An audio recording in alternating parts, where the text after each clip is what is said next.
Hey, beautiful. So, part 2 of this ritual. This is a process, a ritual, a spiritual practice around the full moon that is very simple. That is not heavily focused on a particular practice. It is more intuitively focused.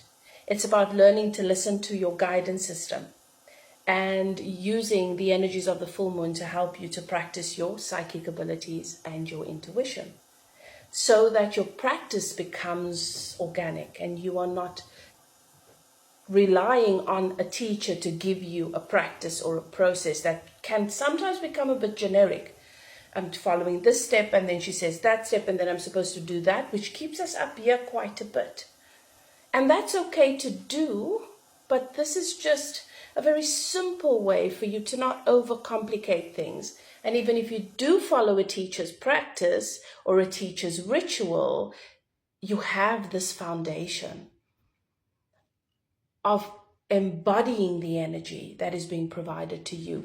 Because as a spiritual practitioner, as a healer, as a witch, as a teacher, as a guide, as a seer, your guides know exactly what it is that you are ready to release, process, contribute to the collective. And listening to that inner voice is really important. So, your intuition is your guidance system. And being able to hear your inner voice is going to be such a powerful tool for you no matter what time of the month it is. So using the energies around the full moon, instead of going through Google and going through a whole lot of social media to try and figure out what is this full moon about, you listen to what it means for you in your world and where you are from the inside.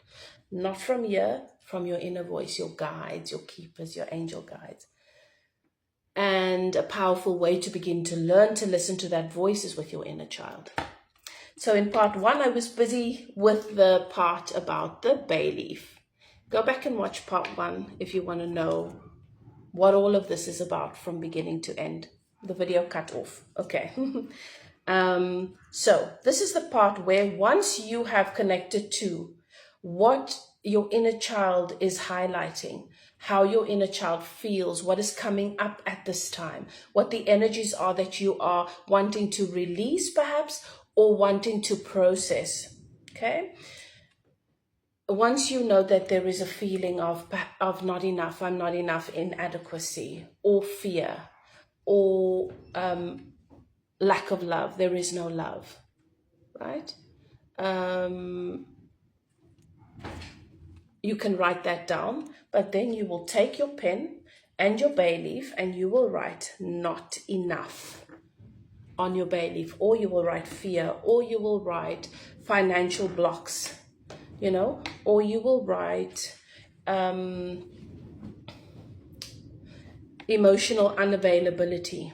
If that's something you're finding is evident for you in your relationship. So maybe that's a thing that is at the forefront of your mind.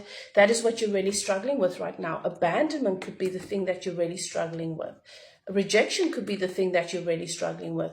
Your anger, right? You do not put. Now, different practitioners are going to tell you different things. I am a self-initiative. I've learned to practice by being guided by my spirit guides. I wasn't, I didn't go to a school and I didn't have anyone in my family to teach me. So I want you to know where I get my information from.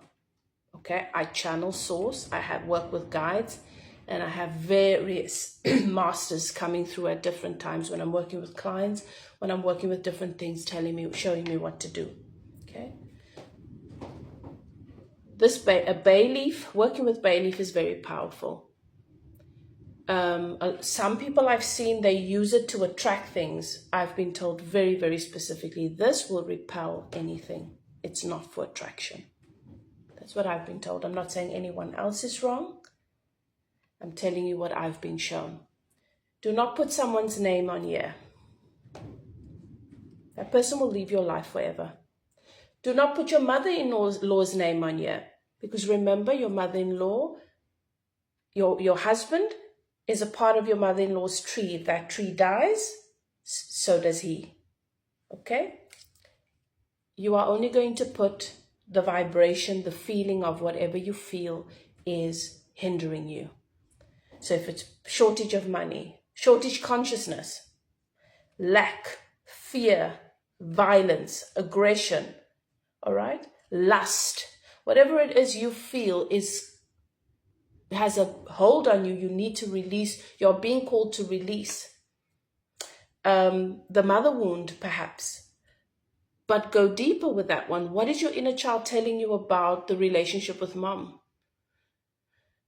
I wish I was a priority. I wish you could see me. So what is that? The feeling of being unacknowledged, unseen, invisible, right? Unseen, you write unseen on the bay leaf. Then you take it into your hands and you speak. I release the belief that I am invisible. I release the fear that I will never matter, that I won't be seen. I know that my needs and who I am matters to the universe and in this world. Everybody is loving me to the best of their ability. I release the abandonment, the fear of abandonment, and the vibration and frequency of abandonment in my relationship with myself and others. So you can say the very same thing if you're talking about fear. You can say the same thing if you're talking about money blocks, right? Then you blow onto your bay leaf. You have your candle and you light your bay leaf.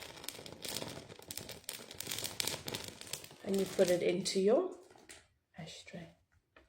If you have 3 things you want to do like that, you do the same thing. If you're not certain about whether or not or what to put on your bay leaf, you can put it in the comments and you can tell me what it is you want to release, perhaps in the comments. If you are uncertain or not confident, then you don't have to work with bay leaf, because as I said, you're going to banish something from your life forever, and you don't want to write money on there because you do not want to banish money. Then use a piece of paper. All right? Next step. You watch that go. You'll notice a bay leaf burns very quickly. It banishes and it removes things very, very quickly. You've done the important part where you sat with your inner child, and when your inner child, he or she, brought up a memory of what they want to talk to you about, how they feel about being nestled between the mother and father, what's coming up for you right now. If it's loneliness, how does your inner child relate to that? Maybe your inner child will bring up a memory. You've got to embody, use your imagination as if you're stepping into the body of that little girl or boy and feeling their story from the inside. You're not witnessing it like a picture. That's detached. You step into their body. But go back to part 1 so that you can get that. Next part of the process. Next part of the ritual is my guides, keepers, angel guides, whoever you want to call up, whoever you work with, okay? Higher being, okay? I don't call anything because I know what I work with. I'm a channel. I work with source energy. Source is God, universal energy, all right? My spirit guides, angel guides, my ancestors. I know that once we leave this body, we become a part of God. So I know that is the energy that I work with.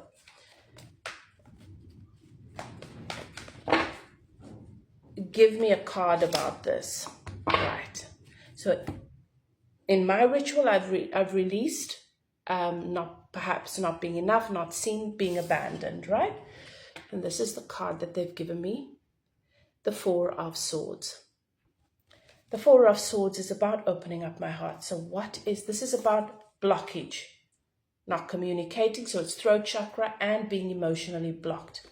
Makes sense, doesn't it? So now I'm accepting this, and then I'll start journaling about my intention to open up emotionally, to express my needs more, to be willing to ask for what it is I need.